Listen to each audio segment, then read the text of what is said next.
Hey, Coach Wilson, can you hear me? Yes, how you doing?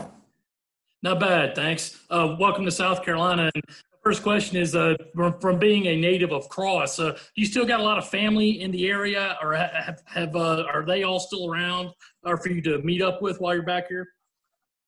Yeah, absolutely. Cross is an hour and a half away. Both my parents and my wife's parents, my parents being from Cross, my wife's parents being from Alvin, South Carolina. So we're pretty much an hour and a half, 45 minutes away. And then I have some family here also in Columbia. All right, next question. Looks like we're going to Ben Briner. Go ahead, Ben.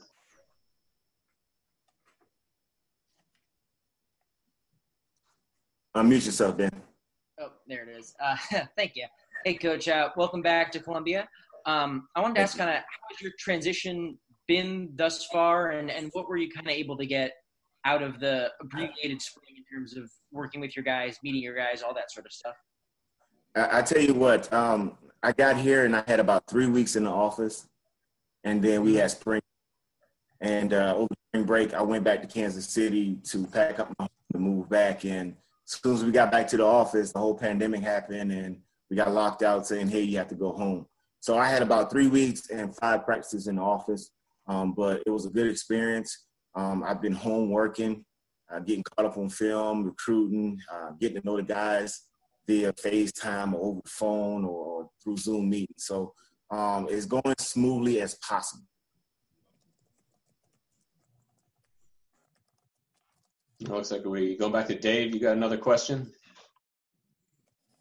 Yeah, thanks, Matt. Coach Wilson, I was going to ask you, you just kind of answered it, but what's the whirlwind been like? You know, winning the Super Bowl in January, then getting the job and having to move here and do all this while this pandemic's going on. 2020 has been such an emotional roller coaster.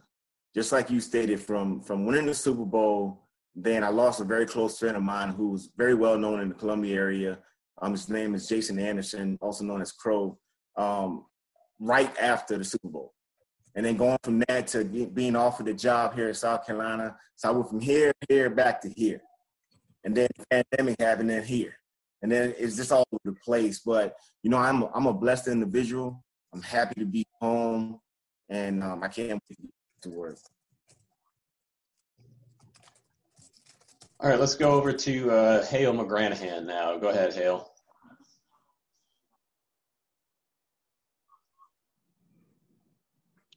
Hey, Coach, I just wanted to see what your impressions were of the guys that you got to work with on the field for those few days of spring practice. What would you take away from seeing those guys in person, up close, in action, all that?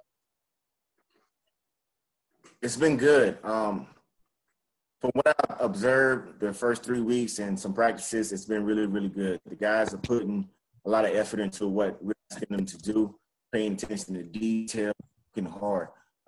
And it sucks that, you know, it kind of came to an end so abruptly with the pandemic, but they were working really hard, and the personalities are great.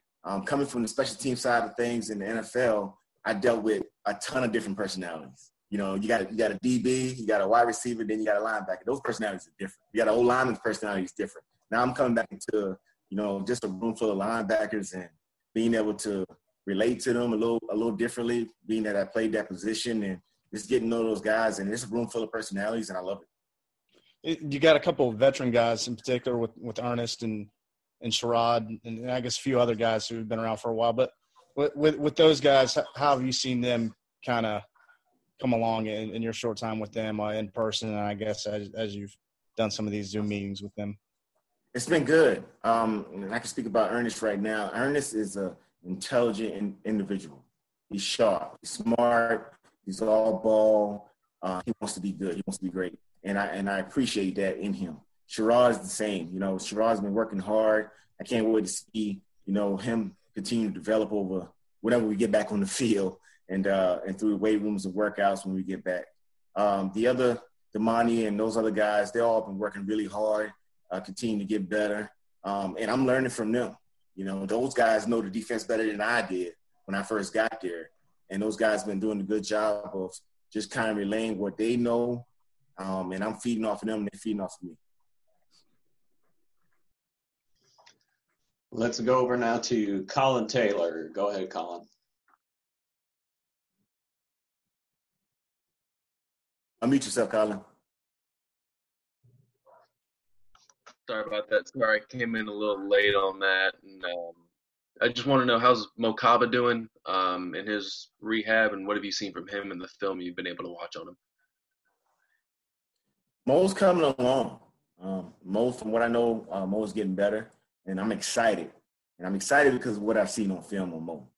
And it sucks for him being a freshman that just got in, and then all of a sudden had to go home. You know, I had to go home and deal with online courses, no longer being in front of a teacher, a professor, and with his other peers in the classroom, and having to go home and deal with online courses. So Mo accepted the challenge, and he did the best job he could. And I'm proud of him. And from a player standpoint, I look forward to working with Mo. Let's go back to Ben Briner now. Coach, what has the experience been like for you getting back into recruiting during kind of this whole pandemic, and where do you guys feel like your class is sort of sitting at this point? It's definitely been a change. I've been away from recruiting for 3 years, but that's one of the things that I did enjoy about college football. The fact that I get the opportunity to talk to not just the kids, but their parents or their guardians or their mentors or their coaches, and kind of hearing what they want for themselves in the future, how they want to be developed, how they want to grow, what are their goals, what are their expectations academically and on the field. So that part has been going pretty good. I developed a lot of good relationships before I left to go to the NFL, and a lot of them I reopened when I got back, and then some of them I maintained when I was gone. And that standpoint, I meant my coaches. I maintained a lot of communication with those guys. Guys are just checking in on me when I was in the league. So the recruiting part has been going well. I was given some new areas, so that was good. It kind of gets juices flowing a little bit because it's an opportunity to go out there and meet new people, talk ball with different people, get in different areas, and grow from there. But the pandemic thing, it hadn't been that bad. The only thing that I kind of that slowed me up a little bit was the ability not to go on the road.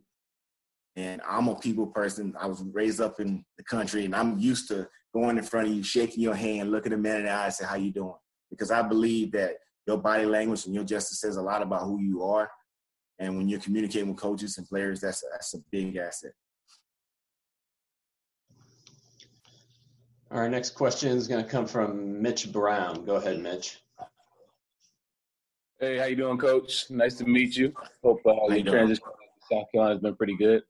My question for you is, being in the NFL for this past season, you've been around the college game before, so this isn't new to you. But I was wondering if there was anything maybe that you learned from this past, couple of years in the league that maybe can help you translate back to the college level, or something that you learned from a specific coach that will help you in the college game now. I tell you what, I may be biased, and I might not be, but I think and I know in my heart that I probably work for a Hall of Fame coach in Andy Reid. And the amount of experience of those 3 years I had with him, and that, the things I took from him are huge. That guy is how can I phrase this? He is all work. He loves ball. The way he go about his business is what I learned. I'm an early bird anyway. But Coach Reid was like the first one in the building before the sun is up. The last one out of the building, and the sun was still coming back up. That's the kind of hours he put in. And those things I learned from him. I was one of the first people in the building, one of the last to leave. All right. And he's a consistent guy. And that's the other thing I took from being under him for 3 years is his consistency. I mean, he's straight ahead. You know what you're getting out of Coach Reid. You know what to expect. The culture he developed there in Kansas City and when he was in Philadelphia are huge. So just from that standpoint, how to work, how to communicate with the players, how to continue to grind, how to not only expect things out of players, but give them what they expected, if I word that right. But that's kind of what I learned from him. And then the guy I worked under, Coach Tove, the way he demands the room, the respect that he's given through the players. But at the same time, he knows how to have fun. So I learned a lot from that standpoint, from those two coaches when I worked there, and a ton of other coaches on that staff. That was a great staff. All right, let's go over to Josh Kendall. That's all you can. Hi, Rod. Nice to meet you, even if it's under these odd circumstances. Hey, Josh. I understand you've only been here for 3 weeks and you've been distant or you only got 3 weeks of sort of in-person time with your guys, and so a relationship is still not as strong as it will be.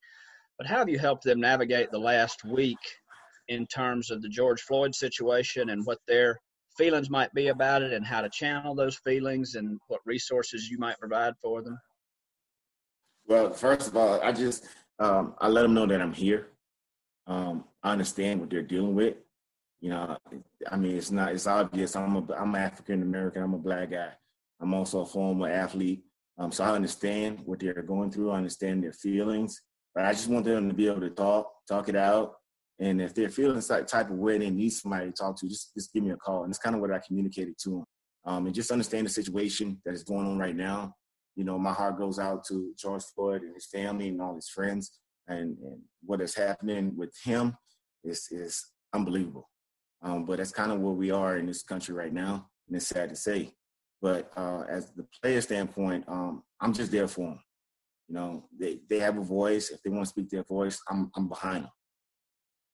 Have any of them had any conversations with you that particularly stuck with you about this? None I would like to share. Thank you, Coach. Mm-hmm. All right, let's go back to David. Hey, Coach, you mentioned, Cross. Is there one memory from growing up in Cross or playing for Cross that really sticks with you all these years later? And I guess the same thing for playing at USC? I have a lot of memories from Cross. Even though Cross is very small, I have a lot of memories from Cross. But I don't think there's one that really jumped out at me. I'll tell you what, there's a recruiting memory that I still have right now. I have a picture of it. And that's when Coach Holtz and those guys came to visit me at my home. That was huge. Being the guy that Coach Holtz was and stuff like that, and the small town that I was raised in and coming out of, and the attention I was getting, that was huge. That was a big memory for me, recruiting-wise. South Carolina, I would just say my first day stepping on campus back in summer of 2000. The guys that I met, the guys that I played with, that were in that locker room with me from 2000 to 2004, a lot of those guys I am still very close with, the Dontrell Pinkins, the Dante Robinsons, the Corey Peoples, the Jermaine Harrisons, all those guys I'm very, very close with, and I can continue to name plenty more people. But the first day I stepped on campus is a very fond memory for me. Let's go back over to Hale. Sort of sticking on that subject, what was your recruiting process like? How did that go for you? What are some of the memories that you can kind of share with us from that time? Oh, wow. I didn't receive my first big offer until I stepped foot on South Carolina campus at a camp. And that was I think the summer of 99, maybe. And I think after a day of practice on the field, they offered me a scholarship. And then things just kind of trickled from there. And that's kind of how it is. You know, you're coming from a small school where everybody kind of put their so-called best athlete. You know, I don't think I was the best athlete, but, you know, they put him at quarterback. And that's where I was. And I love quarterback. So the reason I had to come to camp was the simple fact that they wanted to see me throw the ball. And I was able to throw it, and I ended up getting an offer after that. Now, they could have very well been, hey, you know, we're going to get him here, get him moving around, knowing that they were going to end up moving me at some point in the future. But it all worked out. I think all the scholarships started rolling in after that. So they offered you as a quarterback initially? Is that what it was? Yes, I was offered as a quarterback when I first came here. Yep. Well, when they first offered me, yes. Okay. We're going to go back over to Colin now.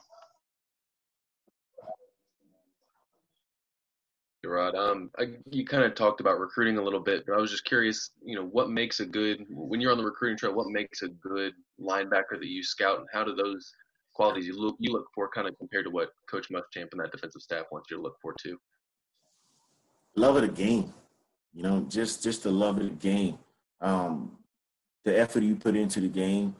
When it comes to a linebacker, you have to be intelligent. There's a lot of stuff going into the system, the calls you have to make, the alignments you have to line in, the adjustments and everything. So you want a guy that can retain all that information and be able to spit it right back out and play at the same time on the field. So you want a guy that's pretty smart, all right? And not just that, when it comes to athletic ability and talent-wise, you want a guy that can run, hit. You want all the perks, if you can get it. But you want a tough guy.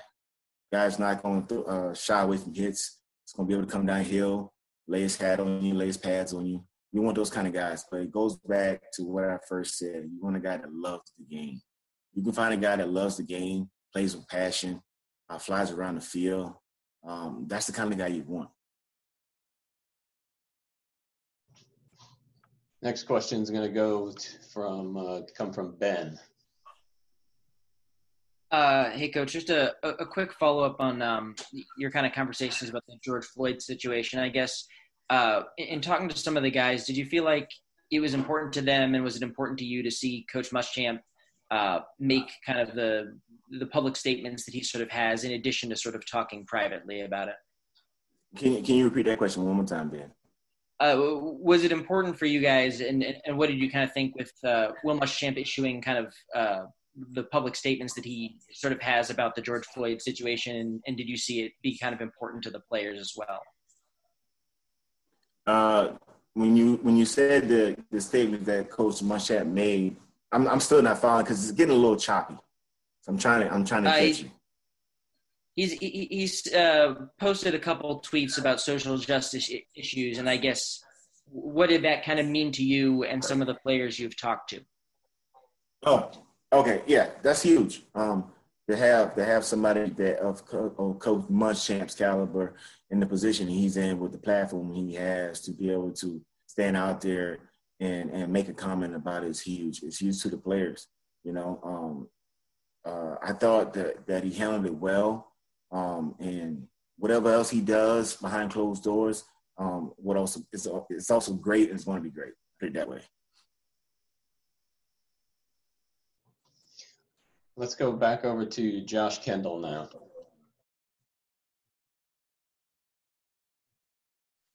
Forgive me, I don't understand technology. I didn't realize I was in line again.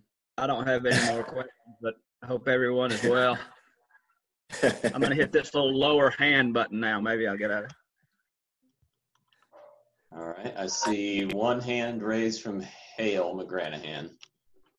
And I think this will be my last one. If I accidentally raise my hand again, please disregard it. Just thinking back to your career in the NFL, what are some of your favorite memories from that in those playing days, and how do you feel like you can kind of bring some of that to the table? Because obviously a lot of the guys you coach hope to have careers in the league as well. The locker room, again. I thought that I had one of the best locker rooms in Chicago. We actually liked each other in Chicago. You see people play together, but you don't see them, hang out off the field as often. Their families know each other. Their kids know each other. That locker room was very fun. It was built tight. We did a lot of things together off the field, and I think it correlated to being good on the field. And I'm talking about Chicago alone, and being able to play in 2 NFC championship games and going to the Super Bowl, even though we lost, it was a great experience. So just how to work and go about your business in the NFL, because it is a business. I think one of the first things that I talked about to the guys when I got here was the fact that I kind of liked the fact that we practice in the mornings. It gets you up and it gets you going. Because if you got aspirations to make it to the NFL, the meeting's starting first thing in the morning. I mean, you're in the building roughly from anywhere from 6-something, if you got treatment or whatever, or 7 till about 6 at night, or 5:30 in the evening. So it's a full day's work. And you're grinding. Your first meeting starts at 8 o'clock or 8:15. So I really like the fact that we get up, we get the guys going in the morning, because even after football, life after football, it kind of gets you prepared for going out there and getting a job and working. All right, looks like we have a question coming from Phil Kornblut. Go ahead, Phil.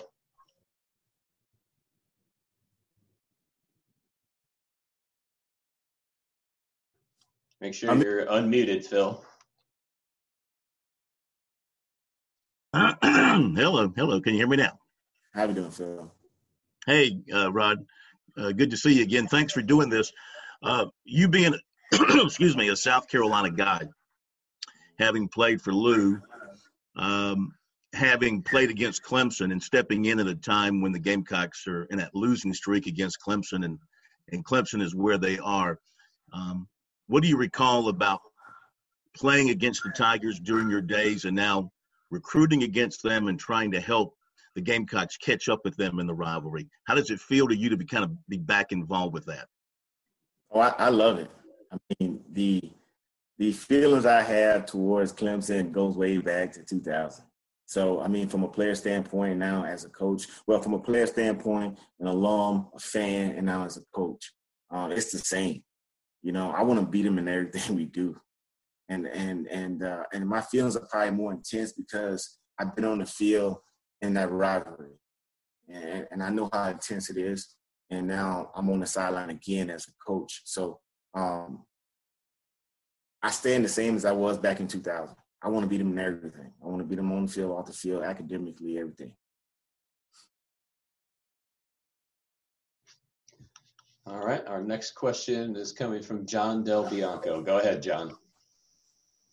Hey, Coach. Nice to meet you. I have questions, if you will. The first one was, do all of your guys plan to be for the start of voluntary workout?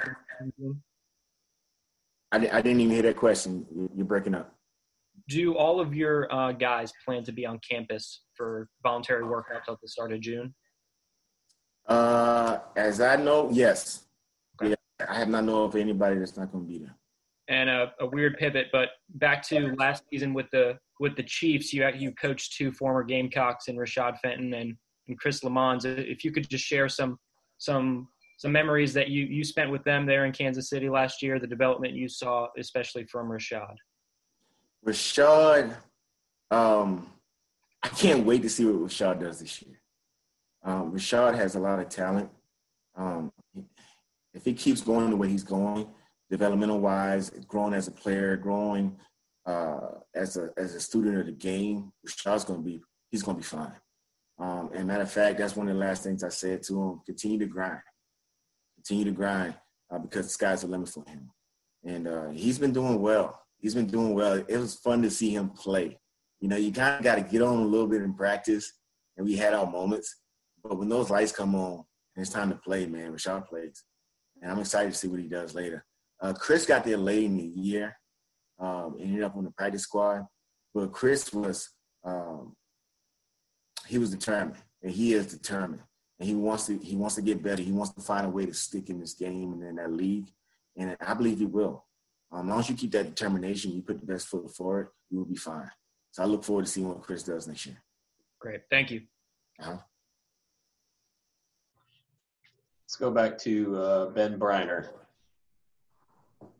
Hey, Coach, I got a couple here. First one is kind of Coach Muschamp said that he was going to sort of work with the linebackers through the spring as well to kind of get you up to speed since you're kind of hired late. What was that sort of crash course at linebacker like with how they do things? And second, how much role do you foresee yourself taking on the special team side with kind of your background there with the Chiefs? It was fun. Learning under Coach Muschamp was fun. His experience, his expertise that he has at that position and on defense alone, just learning from him has been fun. I would say that I wish we didn't have this pandemic, because just being in the room with him is better than being over Zoom, put it that way. But the whole learning experience under him has been good. The terminology is different from what I'm used to, and that was the adjustment, and that's one of the reasons that me coming in so late with some veteran guys, he might say one thing, I say something different. but we're still coaching the same deal. You see what I'm saying? But the terminology is different. So me just getting caught up on everything has been going good. I look forward to getting back at it next week and just learning ball and talking ball with them. On the special team side of things, Kyle Krantz is the coordinator. I'm going to be a voice for him, help him any way I can. He can lean on me. I've already told him that. But he's the coordinator. I love special teams. So whatever he needs out of me, on the field, off the field, I'm there for him.